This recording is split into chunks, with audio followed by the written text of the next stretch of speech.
일본 정부가 후쿠시마 원전의 방사성 오염수를 바다에 버리려 한다고 주장한 숀 버니 그린피스 수석 원자력 전문가가 우리나라를 찾았습니다. 이 문제를 자세히 알려서 일본의 방류 계획을 철회시키기 위한 그런 목적인데요. 돈이 덜 드는 방법만 생각하면서 문제를 키워온 일본 정부를 강하게 비판했습니다. 강버들 기자가 만나봤습니다. They really didn't look at the environmental and human health issues. 숀 버니 수석 전문가는 일본 정부가 비용에 초점을 맞춰 후쿠시마 방사성 오염수 대책을 논의했다고 지적했습니다. One of which is into the Pacific Ocean, which is the cheapest option. They didn't make a formal saying you must do this, but they made it very clear which was their preferred option. The preferred option was discharge. 도쿄전력은 지난해 오염수 정화 처리에 실패했다고 인정하기도 했습니다. 처리된 물에서 안전치의 최대 2만 배에 달하는 방사성 물질이 검출된 겁니다. 그린피스 등 환경단체는 안전한 수준으로 정화하는 게 어렵다는 점 등을 들어 장기 보관을 주장해왔습니다. Not completely gone, but it relatively minimal. So that would be 125 years. 그 사이 처리 기술에 대한 투자도 필수적입니다. 현재 오염수가 115만 톤 쌓여 있고 매일 100여 톤씩 늘어나는데 일본 정부는 아직도 확실한 입장을 밝히지 않고 있습니다. Especially now that we're moving towards the Olympics, I think they'll want to avoid any controversial decision. So they're going to keep discussing it and not make a decision formally. 오염수 방류 방침을 완전히 철회하도록 압박을 이어가야 한다고도 주장했습니다. JTBC 강버들입니다. 외교부가 후쿠시마 원전 오염수와 관련해서 일본의 정보 공개를 요청하겠다고 밝혔습니다. 피해가 우려되는 만큼 오염수를 어떻게 처리할지 명확하게 밝히라는 것입니다. 그러면서 이 문제와 관련해서 주변 다른 국가들과 협력하겠다는 뜻도 밝혔습니다. 2020년 도쿄올림픽 보이콧과 관련해서도 선을 긋지 않은 채 여지를 남겨뒀습니다. 이런 가운데 미국의 주요 언론도 후쿠시마에 일주일만 있어도 암 위험에 노출된다면서 도쿄올림픽에 대해서 문제를 제기했습니다. 일본에게는 아킬레스건이랄 수 있는 후쿠시마 방사능 문제가 결국 공론화되기 시작했습니다. 먼저 김태형 기자의 보도입니다. 정부는 일본 후쿠시마 원전 오염수 방출 문제에 대해 적극 대응할 방침이라고 밝혔습니다. 정확한 관련 정보를 공유하잔 우리 정부의 지속적인 요청에도 일본 측이 미온적으로 나온 데 따른 조치입니다. 일단 도쿄전력이 밝힌 후쿠시마 오염수 양만 해도 하루에 170톤씩이 쌓여 지난달 말 기준 총량이 115만 톤에 달합니다. 지금은 후쿠시마 원전 물탱크에 저장하고 있지만 3년 뒤면 이마저도 불가능할 것이란 전망이 나옵니다. 이런 상황에서 정부는 지난해 8월 일본의 오염수 해양 방출 계획에 대한 정보를 처음 입수했고 이후 줄곧 우려를 표명해왔습니다. 지난해 10월 일본 측의 우려와 요청사항을 담은 입장서를 전달했고 일본이 내년 도쿄올림픽 이전에 오염수 처리 방식을 최종 결정할 걸로 보고 방류 계획을 폐기하라고 요구한 지난 1월 그린피스의 보고서 발표 이후에도 투명한 정보 공유와 관련 협의 등을 요구했습니다. 또 정부 간 회의나 다자회의, 양자회의 등 일본 측과 마주할 기회가 있을 때마다 언급했습니다. 하지만 일본은 아직 검토 중이라며 오염수 현황과 처리 계획 등은 향후 국제사회에 성실히 설명하겠다는 입장만 반복한다는 게 정부의 설명입니다. 정부로서는 우리 국민의 건강과 안전을 최우선으로 하여 일본에 대해 보다 구체적인 입장 표명과 정보 공개 등을 적극적으로 요청해 나갈 계획입니다. 정부는 필요할 경우 국제기구를 비롯해 피해가 우려되는 태평양 연안 국가들과도 긴밀히 협력할 계획입니다. JTBC 김태영입니다. 오늘 외교부 발표의 배경은 무엇인지 그리고 앞으로 실질적으로 어떻게 조치를 취해 나갈 것인지 외교부 취재기자를 연결하겠습니다. 정재윤 기자가 나가 있습니다. 자, 외교부가 일본 정부에 하겠다는 정보 공개 요청, 구체적으로는 어떤 정보를 달라고 하겠다는 겁니까? 네, 이미 처리된 오염수는 얼만큼인지, 그럼 처리 안 된 오염수는 어떻게 할지 그 안을 내놓으라는 겁니다. 이 오염수 처리 방안으로는 현재 5가지 정도가 있는데요. 바다에 방출하거나 땅속에 스며들게 하거나 수증기로 증발시키거나 이런 안들이 있습니다. 일본은 이 중에서 어떤 안을 생각하고 있는지 들어보겠다는 겁니다. 예. 오염수를 바다로 방출할 것이라는 것은 지난번에 그린피스가 문제 제기하면서 본격적으로 얘기가 됐는데 사실은 그 이전에 그러니까 이미 작년에 일본에 이런 내용들을 물었는데 답을 제대로 안 했다는 얘기죠. 그렇습니다. 지난해 10월부터 우리 정부는 지속적으로 일본에 이런 안에 대해서 물어왔다는 겁니다. 이런 설명을 내놓으면서 사실상 일본 압박에 나선 건데요. 그때마다 일본은 원론적인 입장만 반복해왔다는 겁니다. 때마침 이런 상황에서 그린피스 등 환경단체나 외신 등이 이런 문제를 본격적으로 제기하면서 분위기가 무르익은 만큼 우리 정부도 공식 문제 제기에 나선 걸로 보입니다. 예. 물론 외교부에서 이게 한일 갈등 국면에서 내놓은 새로운 일본 압박 카드다 이렇게 얘기하는 것은 아니겠죠. 그렇습니다. 오늘 기자회견 이후에 기자들도 이 같은 취지의 질문을 했습니다. 이에 대해서 이 정부 답변은 우리 국민들의 건강을 위한 그런 조치일 뿐이다. 이렇게 답변을 하기도 했습니다. 하지만 내년에 있을 도쿄 올림픽 보이콧과 관련이 있는 조치냐 이런 질문에 대해서 명확하게 그건 아니다라고 말을 하지 않은 만큼 일본을 압박하는 효과도 염두에 둔 거란 해석이 나오고 있습니다. 정부 발표 직접 들어보시겠습니다. 예. 내년도 도쿄올림픽 불참 문제와도 약간 연관되는 문제인 건지 확인 좀 부탁드리겠습니다. 후쿠시마 원전 오염수 방출 문제에 적극 대응해 나가고자 합니다. 그게 정부 입장입니다.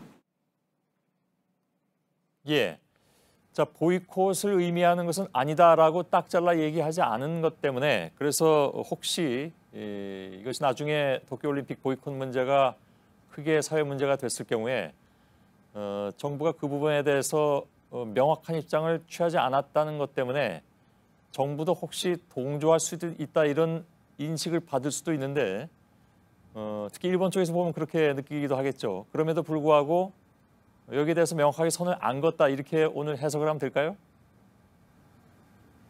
네, 그런 걸로 보입니다. 왜냐하면 오늘 명확하게 답변을 하기는 좀 곤란한 자리였지만 사실상 압박 카드다. 이런 게 이 외교부 당국자나 다른 정부 관계자들의 분석입니다. 예, 알겠습니다.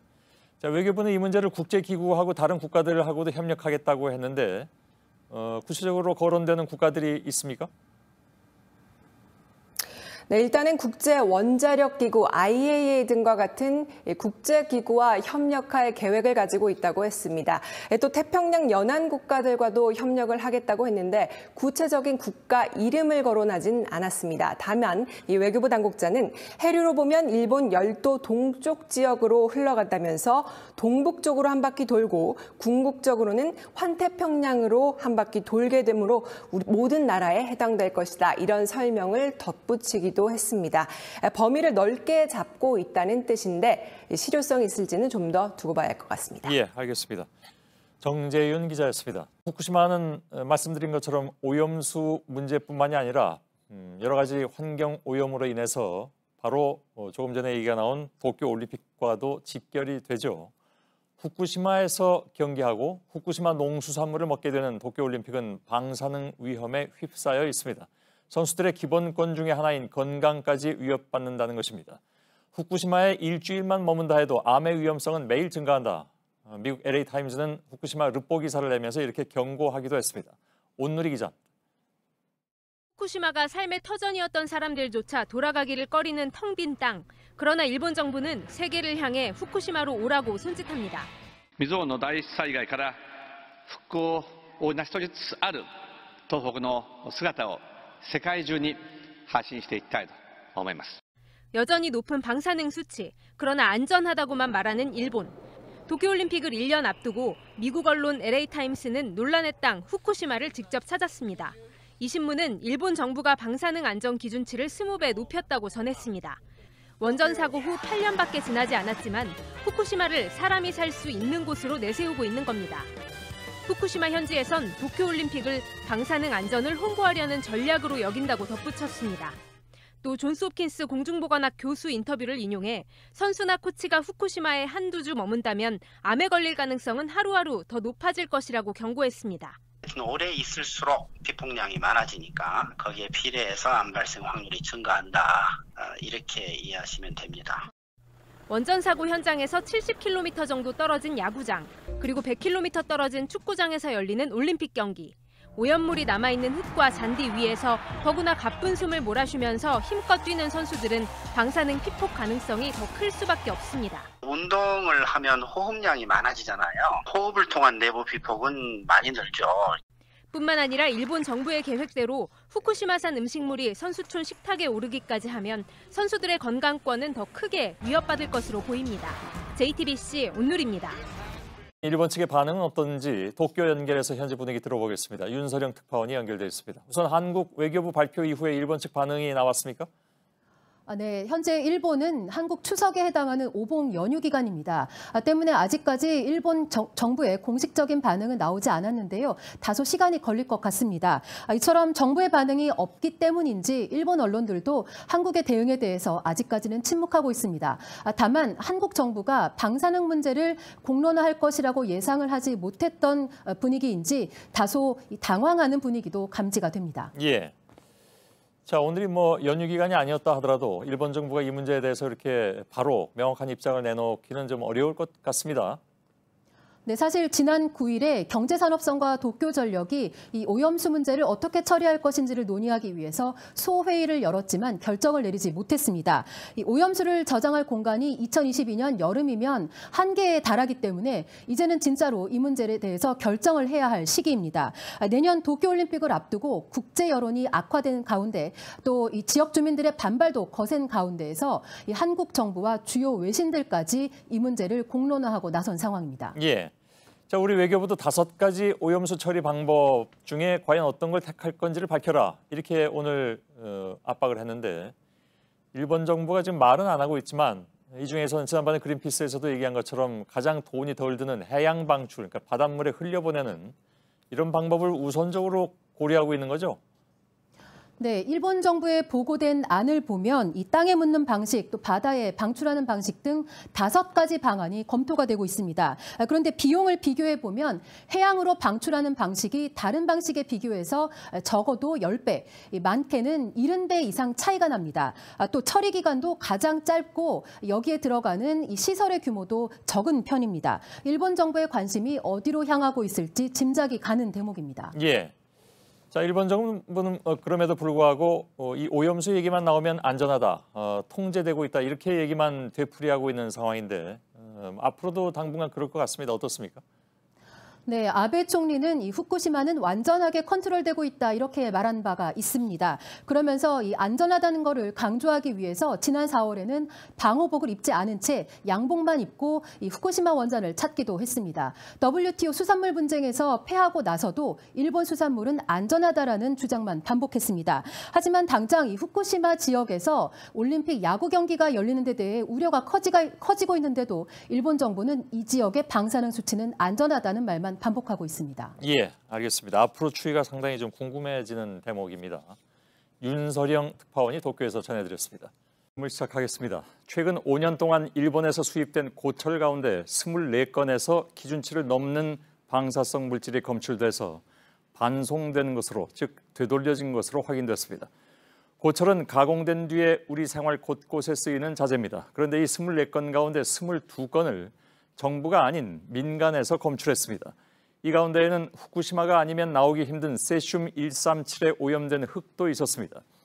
관련 부처가 앞으로 검역을 강화할 예정이어서 적발되는 사례가 훨씬 많아질 것으로 보입니다. 먼저 조보경 기자입니다. 2014년부터 최근까지 5년여간 방사성 물질이 검출된 건 24건입니다. 이 중 원자력안전위원회가 자체적으로 찾아낸 건 2건뿐, 나머지 22건은 재활용 고철을 취급하는 민간 사업장의 방사선 감시기에서 발견됐습니다.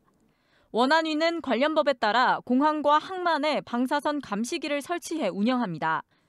또 30톤 이상 전기 운용 시설을 가진 재활용 고철 취급자에게도 감시기를 설치하도록 정해놨습니다. 원안위의 감시기를 문제없이 통과한 뒤 민간 사업장의 감시기에서 발견된 경우가 다수였던 겁니다.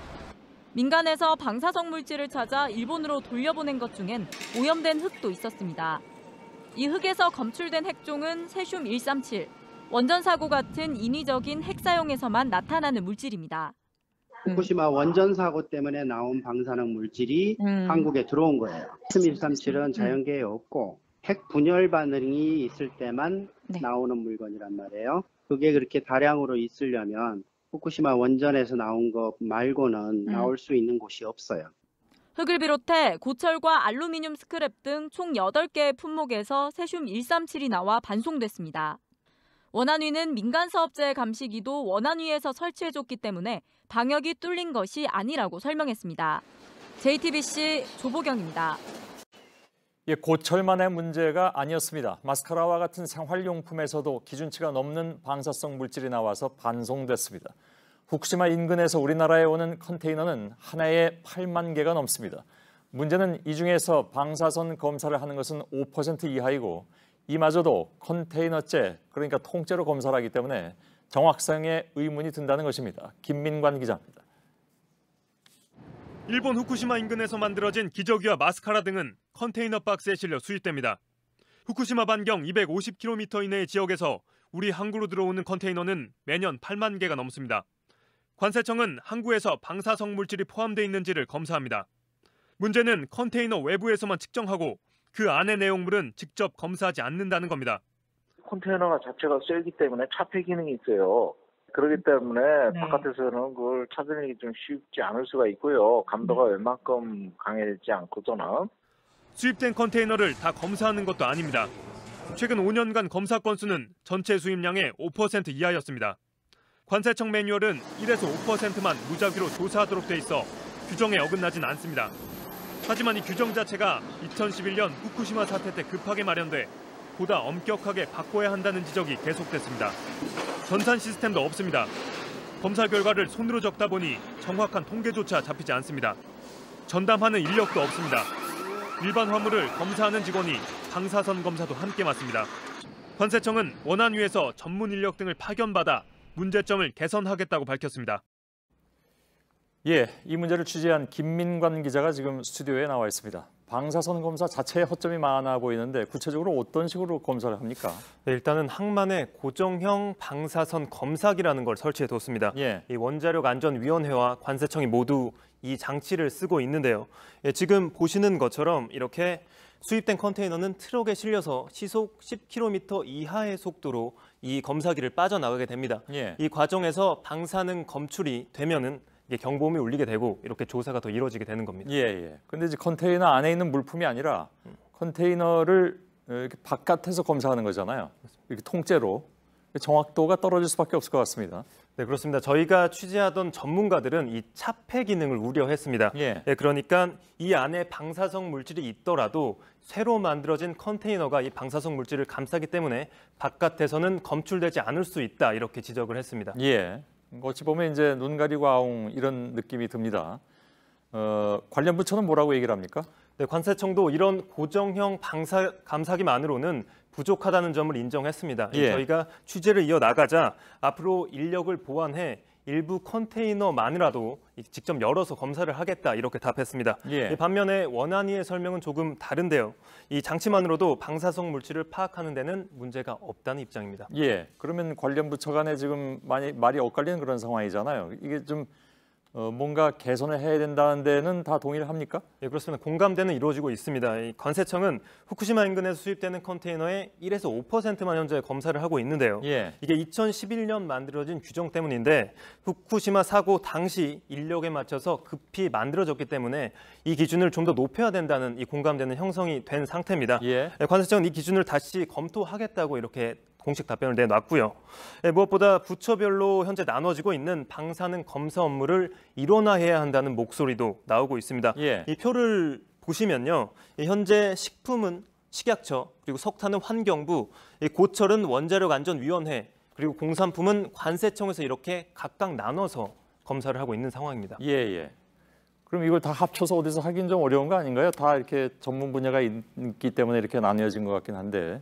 이 현재로서는 이제 인접 국가 방사능 누출 사고 위기 관리 표준 매뉴얼이라는 게 있는데 그곳에는 원안위가 이 원자력 안전위원회가 총괄하도록 되어 있습니다. 그래서 저희가 취재한 전문가들 역시 원안위에서 컨트롤 타워를 맡고 각 부서에서 담당을 해서 통합을 하면 훨씬 더 제대로 된 관리가 이루어질 수 있다, 이렇게 대답을 했습니다. 알겠습니다. 김민관 기자였습니다.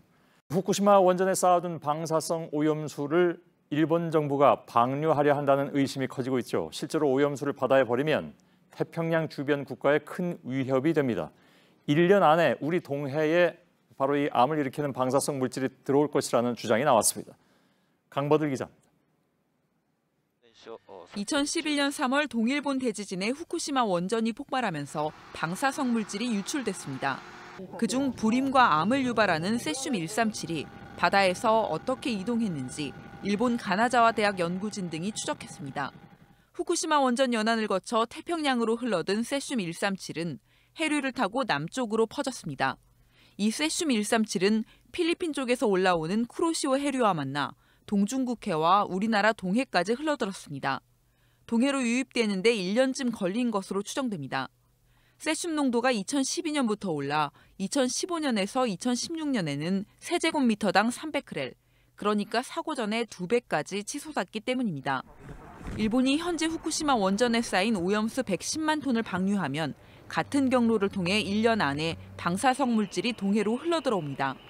연구 결과를 소개한 숀 버니 그린피스 수석 원자력 전문가는 국제사회를 상대로 문제를 계속 제기해야 한다고 조언했습니다. And the next session of the UN Human Rights Council in Geneva is in September, and civil society, as well as governments, have the opportunity also to challenge the Japanese government on this water issue as a human rights. JTBC 강버들입니다. 일본 후쿠시마 방사능에 대한 우려가 다시 커지고 있는 가운데 최근에 정부가 일본에서 들여온 석탄재에 대한 방사능 현장 조사를 실시했습니다. 이전까지는 주로 일본이 발급한 서류만 보고 수입을 허가했는데 앞으로는 현장에서 전수조사하겠다는 입장입니다. 취재진이 그 현장을 다녀왔습니다. 서복현 기자입니다. 강원도 동해안, 환경청의 차를 따라가자 일본에서 온 선박이 보입니다. 후쿠시마 원전 사고 지역과 약 200km 떨어진 사카타 공동화력발전소에 석탄재를 싣고 온 겁니다. 환경청 직원들이 조사를 위해 움직입니다. 네, 일본에서 들어온 선박 위에 올라와 있습니다. 이 선박 바로 아래에 일본산 석탄재가 보관이 돼 있는데요. 제가 직접 뚜껑을 열어보겠습니다. 4,200톤 분량입니다. 곧바로 방사선 측정을 위해 비닐봉투에 담습니다. 간이 측정기로 10m, 1m, 석탄재 표면까지 모두 3곳에서 측정합니다. 3회 기본 측정하고 그거의 평균이 최소이거든요. 봉투에 담은 석탄재는 따로 가져가 중금속과 방사능 검사를 합니다. 기존엔 일본이 발급한 방사선 결과서만 내면 수입이 허가됐고 현장 조사는 석 달에 한 번만 했습니다. 환경부는 그러나 앞으로는 모든 수입 석탄재에 대해 현장 조사하겠다는 방침입니다. 실제 검사기관의 결과가 나오는 데는 중금속은 일주일, 방사능은 한 달 정도 걸립니다. 방사능 검사, 중금속 검사 결과가 나올 때까지는 통관이 안 되는 걸로 알고 있습니다. 하루에 끝났던 절차가 앞으로는 한 달이 걸릴 수 있습니다. 그만큼 철저하게 방사능 검사를 실시하겠다는 겁니다. 일본에서 들여오는 고철 등도 조사를 강화할 계획입니다. 직접 조사를 강화해가지고 이 일본에 그런 방사능 물질이 들어오는 걸 막을 수 있도록 돼야 되는데 여기에 대한 법적 방안을 마련하겠습니다. JTBC 서복현입니다. 일본산 석탄재 조사 현장에 다녀온 서복현 기자가 지금 옆에 나와 있습니다.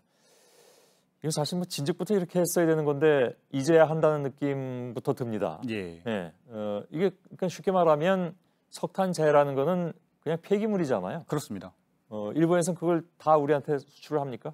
일본에서 일부 소비를 할 것이고요. 다만 일본은 환경 오염 문제로 매립하지는 않고 있습니다. 예. 대신에 한국에 넘기는 거죠. 예. 그럼 우리는 그걸 사다가 어디다 씁니까? 시멘트 원료로 쓰고 있습니다. 그렇습니까? 예. 전량 다 씁니까? 아니면 어떻게 되는 겁니까? 예, 들어온 그 석탄재는 쓰게 됩니다.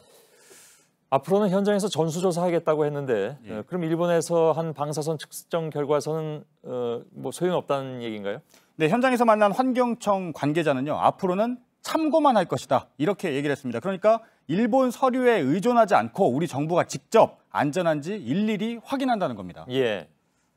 일본에서 한 그 방사선 측정 결과서 이것도 현장에서 봤습니까? 예, 봤습니다. 예. 현장에서 찍은 서류를 보면서 좀 말씀을 드리겠습니다. 예. 첫 번째 서류를 보면요. 보시죠. 사진이 같이 첨부되어 있는데요. 이게 바로 일본에서 측정한 방사선 수치입니다. 표면 10m, 1m 이렇게 환경청과 똑같은 방식으로 측정을 했습니다. 예. 그랬더니요. 예, 다음 사진을 보시죠. 환경청, 지금 손으로 작성한 게 환경청이 측정한 수치인데요. 그리고 컴퓨터로 작성된 것이 일본이 측정한 방사능 수치인데 보면 환경청이 측정한 것이 수치가 높게 나왔습니다. 특히 그러네요. 표면 같은 경우에는 약 한 5배 이상 차이가 나고 있습니다. 물론 시간당 0.3 마이크로시버트라는 기준에 미치지 않았지만 이렇게 환경청과 일본이 측정한 것과 차이가 있었고 환경청이 좀 더 높게 나왔습니다. 다음 사진을 한번 보시죠.